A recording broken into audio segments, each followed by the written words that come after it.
Bonjour à toutes et à tous, merci beaucoup. Si vous nous rejoignez un instant dans cette édition du 28 avril 2022 du live de Téléfinance, comme convenu, eh bien, désormais, on va retrouver notre invitée pour l'interview écho, et notre invitée, c'est Madame Nathalie Janson. Bonjour Madame.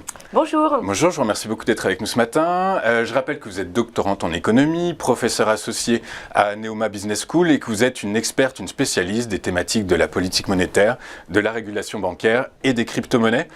Ce sont donc des thèmes qu'on va voir avec vous aujourd'hui. Et en première question, Madame Janson, est-ce que la BCE, qu'on qualifie désormais beaucoup d'attentistes, oui, finalement ne cherche pas à juguler, à ce que l'inflation se jugule naturellement en attendant que finalement l'économie ralentisse un peu? Est-ce que c'est pas sa stratégie aujourd'hui? Alors effectivement, la BCE, on voit bien qu'elle est dans une situation un peu plus complexe que la Fed, puisqu'elle tarde à prendre des positions très claires. Sa position pour le moment, c'est de toujours avoir comme ligne de mire de terminer le programme de rachat d'ici le troisième trimestre. Elle estime que même si les dynamiques d'inflation sont globalement effectivement à la hausse, elles ne sont pas partout pareilles en Europe. C'est aussi, ça rend sa tâche complexe, puisque en France, elle est finalement moins élevée que ses partenaires espagnols ou allemands. Donc, à ce titre-là, elle estime qu'effectivement, il n'y a pas autant d'urgence. Néanmoins, compter sur le ralentissement éventuellement de la demande va sans doute pas quand même suffire à faire ralentir l'inflation, puisque l'inflation vient aussi des injections massives de liquidités qu'on a pu avoir auparavant, et c'est ce qui explique que la liquidité ne va pas disparaître magiquement. Donc il faut bien qu'il y ait un plan après qui fasse diminuer le bilan de la Banque centrale, et le fait même de parler de diminution de du bilan de la Banque centrale, qui n'est pas au programme aujourd'hui, puisque la BCE l'a bien précisé. Elle va terminer son programme de rachat et ensuite elle va continuer à réinvestir en fait le produit des dettes remboursées, c'est-à-dire qu'une fois que les dettes viennent à maturité, elle ne va pas les éteindre, mais elle va les réinjecter dans l'économie. Donc ça veut dire que là on est sur une dynamique vraiment très très diamétralement opposée à celle de la Réserve fédérale américaine. Juste avant, on va basculer sur la Réserve fédérale américaine, mais juste avant, beaucoup de macroéconomistes, d'observateurs, d'analystes, de commentateurs commencent à exprimer le fait que l'inflation soit arrivée à son pic, à son acmé. Est-ce que l'inflation en Europe, est-ce que selon vous, c'est quelque chose qui vous parle? Est-ce que ça a du sens? Oui. Est-ce que vous êtes d'accord avec cette observation? Alors, moi, je ne serais pas d'accord avec ce point de vue. Je pense qu'on est dans une dynamique en fait où les prix vont continuer à augmenter. Faut pas oublier que l'inflation, quand on la voit, c'est trop tard. Alors effectivement, c'est un point de vue peut-être très binaire, très monétariste, mais c'est souvent c'est comme ça. En fait, c'est le résultat final en fait, la montée continue des prix, c'est la résultante en fait du processus d'inflation qui en général s'est installé bien avant. Donc si on part de ce principe, étant donné que rien n'a été fait pour, en tout cas du côté de la BCE, pour ralentir cette inflation, en tout cas les liquidités ne sont pas encore ralenties, on va juste commencer à en avoir moins, eh bien on peut estimer que cette inflation n'est pas à son pic. D'accord, ok, merci beaucoup Madame Janson. Hier, Deutsche Bank a publié un rapport dans lequel, alors on va parler des taux neutres, alors les taux neutres, vous nous expliquerez ce que c'est, mais en gros, Deutsche Bank expliquait que la Fed a fixé ce fameux taux neutre à 2,5, elle le calcule à 5%, du coup elle explique qu'en gros, inévitablement, les États-Unis vont vers la récession. C'est votre avis d'ici à la fin de l'année ou début 2023? Alors en général, effectivement, quand il y a des problèmes inflationnistes, de toute façon, ça finit en récession. Il n'y a pas de recette magique par rapport à ça. La récession peut être plus ou moins grave selon l'inflation qui a prévalu avant, puisque plus elle est forte et plus la récession évidemment est forte. Donc là, effectivement, le fait qu'on demande quel est ce fameux taux neutre. Alors le taux neutre, c'est celui qui en fait est en accord avec la croissance, c'est-à-dire qu'il n'accélère pas la croissance, mais il ne la ralentit pas non plus. Donc c'est une espèce de taux qui permettrait que l'offre de monnaie dans l'économie soit compatible avec la croissance économique. Voilà, c'est un peu toutes ces définitions. C'est aussi un taux qui est neutre vis-à-vis de l'inflation, qui ne permet pas qu'elle accélère ni qu'elle ralentisse. Et donc, ce taux de 2,5 correspond un peu sur les tendances de fond de croissance.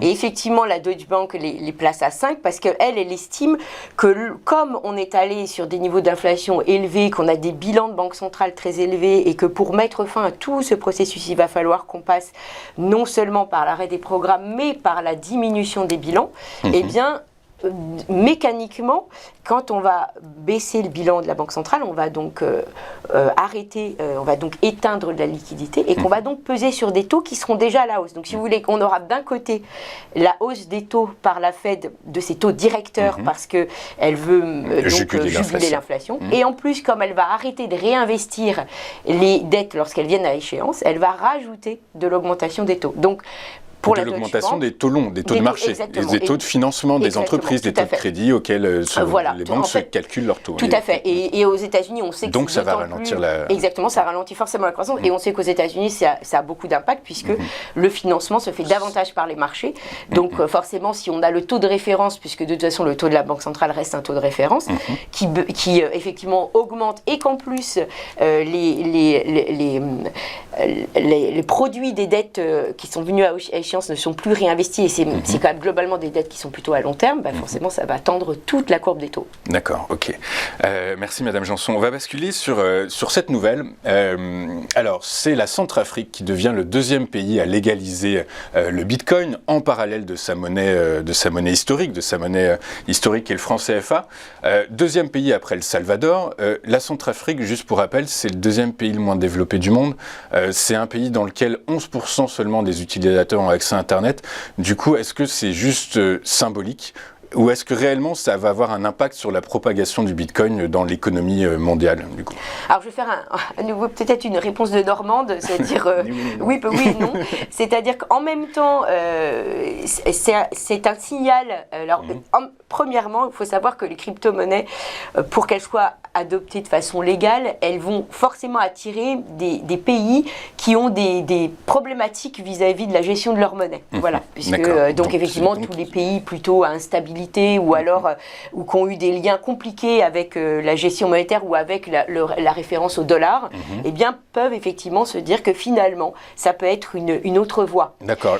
Donc là, on peut voir un parallèle quelque part entre le Salvador et le Centrafrique, puisqu'il y en a un qui dépend du dollar, mais c'était volontaire, c'était donc la monnaie au Salvador et le dollar, la monnaie officielle.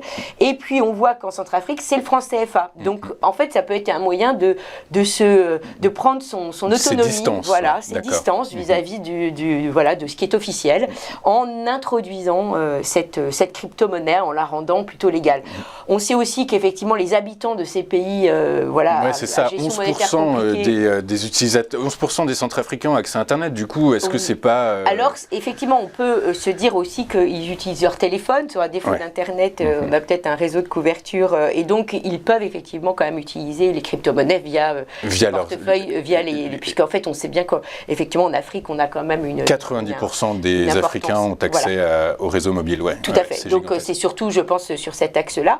Et voilà, donc effectivement c'est un pays de plus. Alors après on peut disputer s'il est le deuxième ou le troisième, puisque sous une forme ou une autre, l'Ukraine a quand même été souvent donnée comme le deuxième et l'ayant officiellement adopté. Mais bon, voilà, effectivement il y a un peu c'est pas fait dans les mêmes circonstances. C'était pas pour pour marquer une indépendance vis-à-vis d'une monnaie. Exactement. Là, on voit qu'on a plutôt deux pays qui sont dans la même démarche, alors qu'effectivement, l'Ukraine, c'était tout simplement pour faire en sorte de faciliter, dans un contexte de guerre, de mobiliser toutes les ressources disponibles. Exactement. Merci Madame Janson. Il nous reste un peu de temps. J'ai envie de poser une dernière question. On a vu que les publications d'entreprises du T1 2022 sont de bonne facture. Les entreprises, on peut mettre en place ce qu'on appelle le pricing power, donc c'est l'effet prix. Elles ont pu augmenter leurs prix sans toucher à leur marge et les ménages étaient contents. Enfin, en tout cas, on continue à consommer. Hier, une étude a été publiée par la DARES, non, c'est pas par la DARES, par l'INSEE, qui nous dit que les ménages, sont plus enclins à remettre à plus tard les achats essentiels, mais également, et c'est ça qui est surprenant, c'est que ces achats ne seront pas faits au détriment de l'épargne, c'est-à-dire qu'ils sont plus à considérer qu'ils vont épargner. J'ai deux questions. La première, est-ce que les Français sont tombés sur la tête parce que l'inflation, s'ils épargnent et qu'ils savent, si parce qu'il y a de l'inflation ils épargnent, ils savent très bien que leur épargne va valoir zéro. Deuxième question, est-ce qu'on peut anticiper finalement des résultats de T2 2022 et voire du S2 2022 moins bons que ce qui était anticipé, donc une baisse des indices? Alors, en effet, c'est un paradoxe de plus français. Voilà, on se plaint tout le temps et pourtant c'est un pays où on vit plutôt bien. Et bien là, maintenant, nous allons avoir les Français face à l'inflation ne dépensent pas mais épargnent, ce qui est effectivement un peu paradoxal, d'autant plus qu'on sait qu'ils épargnent globalement en dette souveraine. Enfin, ils sont sur des produits d'assurance vie où le rendement va pas forcément les protéger de l'inflation. Donc effectivement, on n'est vraiment pas à une contradiction de près. Et c'est vrai que c'est plutôt l'inverse qui s'observe quand l'inflation est là, on a plutôt, se rendant compte du fait que notre pouvoir d'achat est diminué, on a plutôt tendance effectivement à dépenser le plus vite possible pour éviter de perdre encore plus. Et c'est ce qui effectivement en général déclenche la spirale. Alors c'est peut-être aussi pour ça que du coup nous n'aurons pas de spirale en France, on sera peut-être le seul îlot gaulois à ne pas avoir de spirale d'inflation. Mais si jamais ça se faisait, effectivement, ce serait évidemment pour les entreprises un peu problématique, puisque ça remet en cause effectivement cette possibilité de reporter sur les prix la hausse de tous les matières premières, la hausse des prix des matières premières. Et puis ça veut dire qu'effectivement ils auraient des perspectives de vente sur le semestre prochain plutôt à la baisse, et ce n'est pas une très bonne nouvelle. Ou alors ce sera peut-être parce qu'ils veulent donner raison à Christine Lagarde pour qu'elle n'ait pas augmenté les taux, et donc on contribue à ralentir la croissance. C'est ce que nous avons vu en introduction. Voilà, c'est notre cocorico en fait. Exactement. Merci beaucoup Madame Janson pour vos éclairages et vos analyses. Je rappelle que vous êtes professeur associé à Nemours Business School et docteur en économie. On va marquer une pause et on se retrouve pour notre point bourse dans un instant. À tout de suite sur Téléfinance.